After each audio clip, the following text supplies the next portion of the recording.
Olá, pessoal, tudo bem com vocês? Vamos terminar esse estudo, né? Que é a segunda parte do estudo As Quatro Grandes Monarquias. Então, continuando, qual foi o símbolo do Terceiro Império Universal? Em Daniel, capítulo 7, verso 6. Depois disso, continuei olhando e eis aqui outro, semelhante a um leopardo, e tinha nas costas 4 asas de ave. Tinha também este animal 4 cabeças, e foi dado domínio. Aí aqui tem comentário. Vou ler aqui para vocês. Então, se as asas de águia nas costas de um leão denotam rapidez de movimento no Império Babilônico, 4 asas no leopardo devem denotar inexcedível celeridade de movimento do Império Grego. Então, se Babilônia ela conquistou, né, com muita rapidez, né, porque tinha asas de águia. Então, essas 4 asas de ave do leopardo, né, que representa a Grécia, era muito mais rápido, né? Porque era 4 vezes mais rápido que Nabucodonosor conseguiu conquistar em rapidez. E cadê? Verifica-se que isto é historicamente verdadeiro. Por isso que a gente está estudando aqui o método histórico, porque a história vai confirmar o que a Bíblia está dizendo, né? Que é verdade. Tipo, se a Bíblia diz que Daniel existiu, quando você vai na história, né? Antigamente, você vai ver que realmente Daniel existiu e tem como fala? Aquele negocinho de argila, esqueci o nome. Aerógrafo? Não sei o nome. Então, mas tem lá uma peça de argila que tem escrito lá o nome de Daniel e os seus 3 amigos, né? Então, quando a gente estuda pelo método historicista, né, que é história, que a gente estuda a Bíblia com a história, né? A gente confirma com que passou na história, alguém escreveu, no caso, os historiadores, né, daquela época. Então, a gente vê o que aconteceu que Deus tinha falado e o que aconteceu, se confirmou ou não. Então, quando a gente vê essa história aqui, na história, está confirmado o que Deus tinha falado há muitos anos. E maravilhosa foi a rapidez das conquistas de Alexandre na Ásia. Ele, aqui tá falando de Alexandre o Grande, tá? Ele se precipitou como uma torre sobre o agonizante Império Persa, e toda oposição se tornou inútil. Então é realmente isso, os medos eram mais fortes do que os persas, por isso que o urso ele era manco assim, meio tortinho, e tinha as 3 costelas na boca. Então, os gigantescos exércitos mobilizados para enfrentá-lo dissolveram-se como a neve à luz do sol. As batalhas de Grânico em 334 a.C. de Issus no ano seguinte e de Arbela em 331 a.C. selaram o destino do Império Persa e firmaram o amplo domínio dos gregos. The Divine Program of the World's Story. Aqui tá Gratan Guinness. P, né, página 308. Se você quiser procurar aí, acho que qualquer coisa eu deixo aí na descrição, né, que aí dá pra vocês procurar aí na internet. Mas geralmente tem em bibliografia, bibliografia não. Onde a gente vê lá bastante não é biografia. Ai, esqueci. Que é a coleção de livro, amigo. Eu esqueci. Esqueci o nome. Mas na internet deve ter. E também biblioteca deve achar também. E que mais aqui? Tem mais o último comentário aqui desse. Esse animal tinha também 4 cabeças. Isso daqui é muito importante, ó. 4 cabeças. O Império Grego manteve sua união por apenas um curto período de tempo após a morte de Alexandre.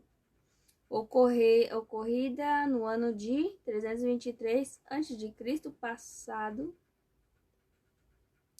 passados 22 anos de sua brilhante carreira, ou seja, no ano 301 a.C., o império foi dividido entre seus 4 melhores generais. Então, as 4 cabeças do animal, no caso do leopardo, as 4 cabeças são os 4 generais, mas eles estavam num corpo só, né? Que o corpo é o Alexandre o Grande, né? E as 4 cabeças são os 4 generais. E as 4 asas é a velocidade que eles conquistavam, né? Os povos. E Cassandro, que apossou da Macedônia e da Grécia a oeste. Licímaco ficou com a Trácia e a parte da Ásia no Helesponto e Bósforo ao norte. Ptolomeu obteve o Egito e a Líbia, a Arábia, a Palestina e a Cilicíria ao sul. E Seleuco ficou com todo o restante dos domínios de Alexandre ao oeste. E aqui eu não anotei sobre isso. Tá, mas aqui vocês viram que os 4 generais são Cassandro, Licímaco, Ptolomeu e Seleuco. São os 4 generais de Alexandre o Grande. Continuando em Daniel, o verso 7, como foi representado o 4º animal. Depois disso, eu continuava olhando nas visões da noite, e eis aqui o 4º animal,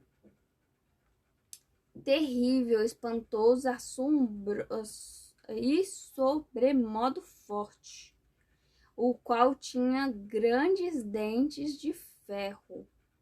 Ele devorava e fazia em pedaços e pisava aos pés o que sobejava.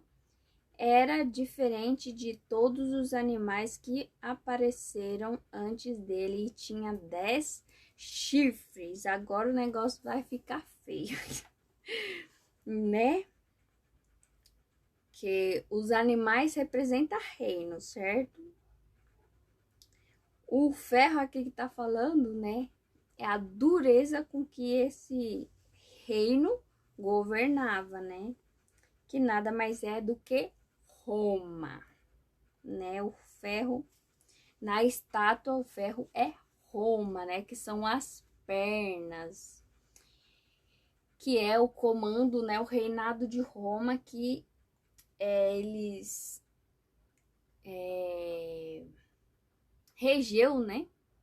Assim, o governo com muita ferocidade, não sei se é essa palavra, mas muita dureza, né?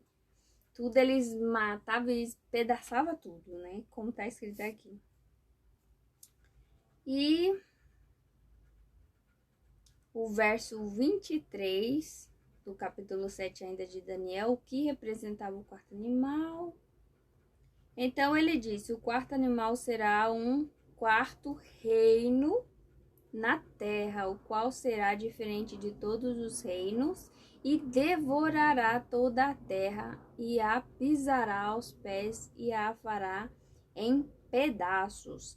Isto é por todos admitido. Então, todo mundo que estuda a história, a Bíblia, todos, né, admitem que é o Império Romano. Esse foi terrível, espantoso e muito forte, tornando-se em realidade o que os escritos romanos se comprazem em chamá-lo Império Universal, né? É o comentário de Adam Clarke, de Daniel 7:7. A vitória final dos romanos sobre os gregos ocorreu na Batalha de Pydna, né? Pydna. Em 168 a.C. Em 1000 não, 1000 já passou. Aqui é 100, né? Lembra que tá regredindo. Então, 168 a.C. ocorreu essa batalha dos romanos contra os gregos. E no verso 24, o que era representado pelos 10 chifres. Os 10 chifres correspondem a 10 reis, né? Porque chifre, você vai ver lá Apocalipse, né? Que é reis, reino e poder. E então, 10 chifres corresponde a 10 reis que se levantarão daquele mesmo reino. Então, do reino de Roma, né, ia levantar 10 reis. Então, do mesmo reino, né, então, 10 reis seriam os 10 reis romanos. É isso que está falando. Não ia ser de outra coisa, seria romano, né? 10 reis romanos. Então, o historiador Maquiavel, aqui acho que alguns de vocês podem conhecer pelo nome, né? Maquiavel.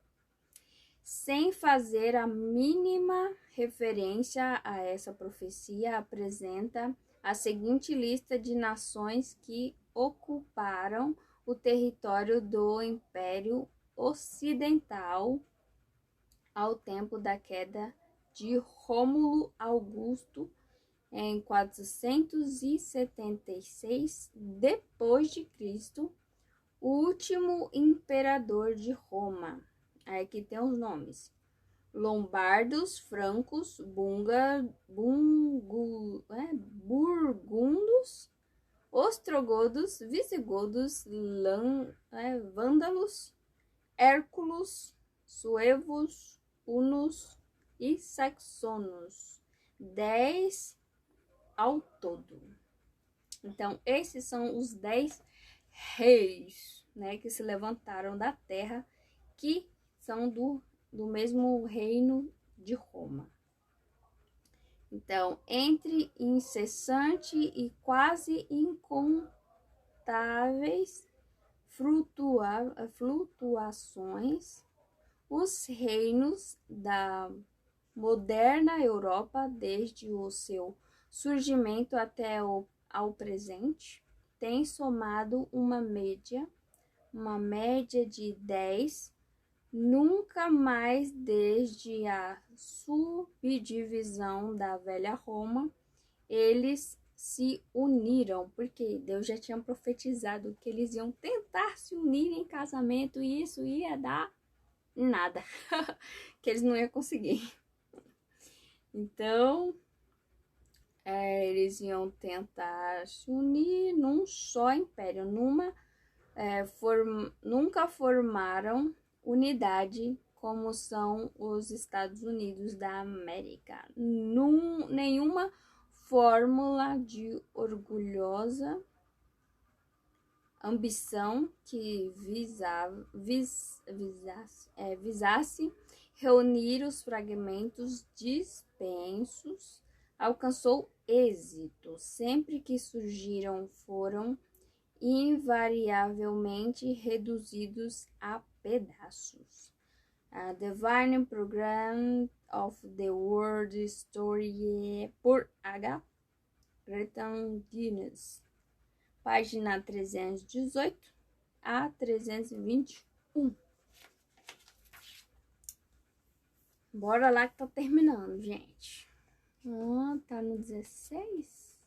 Bom, já tem 16 minutos, a gente já vai terminar. E agora em Daniel, verso 8, que mudança Daniel viu acontecer nesses chifres? Estando eu a observar os chifres, eis que entre eles surgiu outro pequeno. Então, desses 10 chifres, né, surgiu um pequenininho no meio desses 10. Diante do qual 3 dos primeiros chifres foram arrancados. Então, desses 10, 3 foi arrancado. No caso, desses 10 surgiu um pequeno e 3 foi arrancado.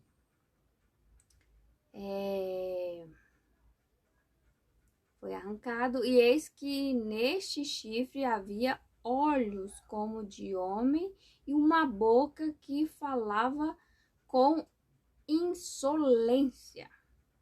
Então, esse chifre pequenininho, ele arrancou 3 chifres, né? Acabou com 3 chifres e começou a falar em insolência, né? Mas insolência contra quem? A gente vai descobrir isso. Aí, continuando aqui no verso 19 e 20 do capítulo 7, que investigação da parte de Daniel mostra que o quarto animal é especialmente o chifre pequeno, que nele há constituem o aspecto mais importante dessa visão. Então, tive o desejo de conhecer a verdade a respeito do quarto chifre. Então, se você quer a verdade, né, de alguma coisa que você quer, você pede a Deus. Que era diferente de todos os outros, muito terrível, cujos dentes eram de ferro, cujas unhas eram de bronze, que devorava, fazia em pedaços e pisava aos pés os que sobejava. E também a respeito dos 10 chifres que tinha na cabeça, e do outro que subiu, diante do qual 3 caíram 3, daquele chifre que tinha olhos e uma boca que falavam com insolência e aparecia mais robusto do que os seus companheiros. Então, tinha 10 chifres, né, fininho ou normal, mas aí caíram 3, e desses 3 apareceu um bem pequenininho, só que ele era mais parrudinho, né, era mais grosso. Mas ele tinha olhos e falava com boca, né, de homem solente, né? Ele falava a insolência. No verso 24, quando deveria se levantar o chifre pequeno, e depois deles se levantará outro. Os 10 chifres, como foi já mostrado, surgiram quando Roma, o quarto reino, foi dividido em 10 reinos. Então, lembra que eu tinha falado foi o quê? No sonho de Nabucodonosor, né? Quando eu falei sobre os pés, né? Os dedos, no caso. Que era, os 10 dedos eram 10 imperadores. Então, quando chegou nessa parte aqui que o reino foi dividido, o reino de Roma foi dividido em 10, aí aconteceu isso daqui que a gente tá vendo agora. Que, ó, depois que foi dividido os 10 reinos, né, que são os 10 imperadores, que são Otaviano, Cláudio, Nero, Tito, Trajano, Adriano, Diocleciano, Constantino, Rômulo e Constantino 11, foi que levantou esse chifre pequeno, né? Então, né, essa divisão se completou então, essa divisão dos 10 dedos, né? Esses 10 chifres, e que também são 10 reinos, foi em 476 depois de Cristo. O chifre pequeno deveria levantar-se depois deles, como diz o verso citado. Então, assim que foi separado o reino de Roma, né? O Império Romano, né? Foi dividido, então, foram divididos em 10. Então, esses 10 foram esses nomes que eu acabei de falar aqui para vocês. Então, quando foi dividido, e aí depois desses ia aparecer esse chifre pequeno, né? Que ia se levantar. E aí, no verso 24, continuando ainda na última parte, qual deveria ser o caráter desse chifre pequeno, o qual será diferente dos primeiros e abaterá a 3 reis, né? Então, esse chifre pequeno ia matar 3 reis. O poder que se levantou no Império Romano depois da queda de Roma em 476 depois de Cristo, e que era inteiramente diferente de todos os 10 reinos em que Roma foi dividida, visto que exigiu submissão e exerceu autoridade espiritual sobre os 10 reinos, e perante quem caíram 3 dos outros reis: os Hérculos, os Vândalos e os Ostrogodos. Foi o papado, né? Quando começou a era papal, quando começou a juntar, né, o Estado com a Igreja. No caso, o Império, como fala, o Império Militar, né, assim dizer, né, que era aquela coisa dos soldados romanos, misturou com o poder religioso. Então, o Estado junto com a religião. Definido o lugar e o tempo do reino do chifre pequeno, a análise de seu caráter e obra será feita nos estudos a seguir. Que vai ser o quê? O próximo estudo será reino e obra do anticristo, né? O que faz um anticristo, né? A gente vai descobrir o que é que faz o anticristo, né?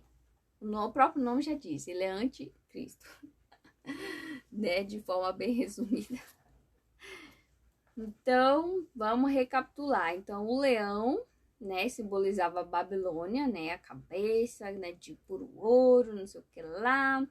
Tinha duas asas esse leão, que simbolizava a rapidez com que Babilônia conquistou, né, os seus adversários. O urso, né, que tinha 3 costelas na mão, que representava as 3 conquistas, né, Egito, Assíria e Babilônia. E mais ele era manco, né, ele era manquinho de um lado, porque os medos eram mais fortes do que os persas, certo? Que era o peito e braço da estátua de Nabucodonosor.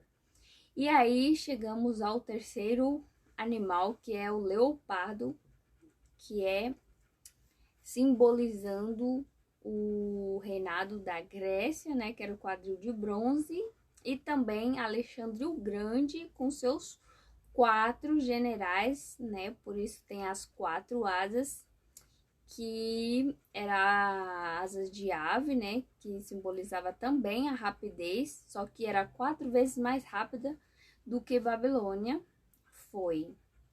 E aí chegamos ao reinado de Roma, que eram as pernas de ferro, certo? Que era um animal terrível, né? E espantoso. Que era simbolizado o ferro, né? Que era das pernas. Que esse reino, ele ia reger com muita crueldade, né? Tipo, coração de ferro. No caso, era... muita maldade mesmo. E aí chegamos também aos 10 chifres, que também na estátua de Nabucodonosor era 10 dedos, que era barro, ferro misturado com barro. E aí a gente vê os 10 chifres, né, no capítulo 7 de Daniel, que desses 10 chifres caíram 3 e se levantou um que era pequenininho, mais gordinho, né? E aí tinha olhos e tinha boca que falava com insolência, né? Contra o povo de Deus, né? O santuário do céu. E o chifre pequeno que fala lá em Daniel 7, verso 11. E é isso. O próximo estudo a gente vai falar, vai continuar um pouquinho sobre isso, só que agora vai entrar novos elementos. Então, essa é a mensagem de hoje. Deus abençoe cada um de vocês e até o próximo estudo.